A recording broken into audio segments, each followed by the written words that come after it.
lalaki nga wala nay mata ug ilong tungod sa cancer ang nagpatabang karon nga maoperahan ang dugay ng ginaantus nga sakit. Nagsugod lamang kuno kini dihang natandog ang alum niini sa iyang ilong. Anya report. Dinhi sa Purukdos, Poblasyon, Barangay Libertad, sa Samal, Davao del Norte, among natultulan si Tatay Mario. Musta man ka? Maulan niya kung kuha na lagi, ma'am. Paita. Daw hapit na siya mawad-an og paglaom nga maayo. Pero alang sa pamilya, ginaantos daw ni Tatay ang iyang kondisyon. Ingon ani ang itsura ni Tatay Mario kaniadto. Layo ra kaayo sa itsura niya karon. Wala nay mata ug ilong. Nagsugod lang daw kini dihang iyang nabag-iran og tawel ang iyang alum sa ilong samtang naligo ni adtong 1997. Apan napasagdan daw kini ni Tatay hangtod sa migrabe. Amahan sa duha ka anak si Tatay Mario. Gawas sa kapito sa kinabuhi, midugang pa daw sa kalisod ang iyang kahimtang.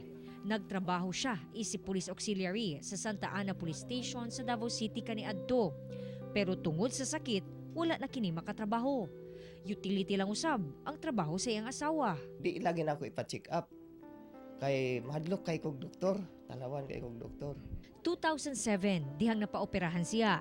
Rason nga napatanggal ang iyang ilong ug iyang tuong mata.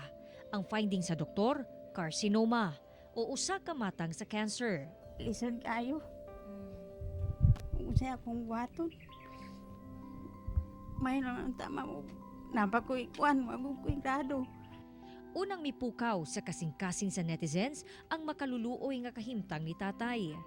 Karon ginaantos na usab ni Tatay ang kasakit sa iyahang walang mata nga hinay-hinay na usab ginakaon sa cancer. Gusto na akong maoperahan ng gini. Maong gini akong kuan unta. Kung kinsa tong maluoy unta sa ako agyod na nay malumong kasing-kasing. Di lang usagip ko mamatay. Luoy kay ni sila.